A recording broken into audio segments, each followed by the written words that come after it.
There are so many great advantages of being able to type really fast. It can help you in all areas of your life.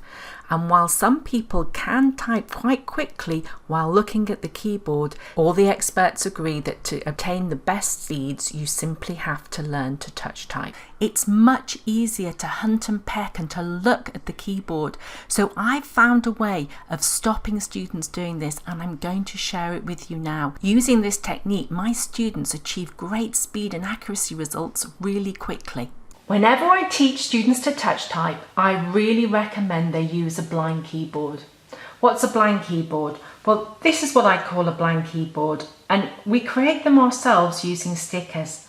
So what I do, I supply stickers that you put over the letters. You don't have to put them over the numbers, but just over the letters. And I supply a number of stickers so you can have a different sticker for each of these 8 fingers. What's really important is that every finger has a different colour, and where the stickers go is really important, because when you're touch typing, you always use the finger that represents the colour. So my little finger will do all the pink, my next finger will do all the red, this finger will do all the purple, the pointer will do all the blue keys. And why I supply these bands is one area where students often make mistakes is they use their right fingers to go and do keys that should be done by the left hand and vice versa. And the only fingers that they do that with are these pointer fingers, so I supply these bands to remind students which fingers they should be using. And you'll notice that I have these bobbly keys, they're sort of 3D stickers, on my F and my J keys. And there, if I put my finger in the claw shape and rest on each of the keys with the F and the J, this is the home position.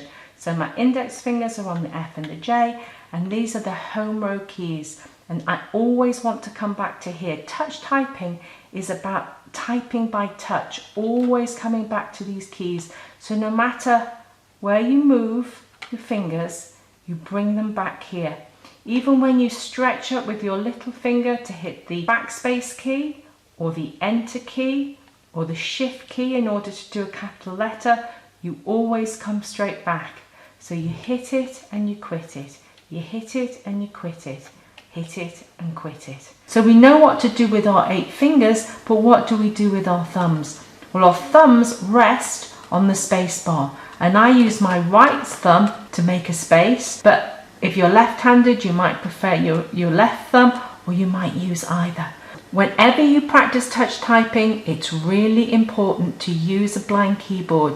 You can make a blind keyboard from any keyboard. I've used a USB connection keyboard because they tend to be cheaper, but you can do this with any keyboard.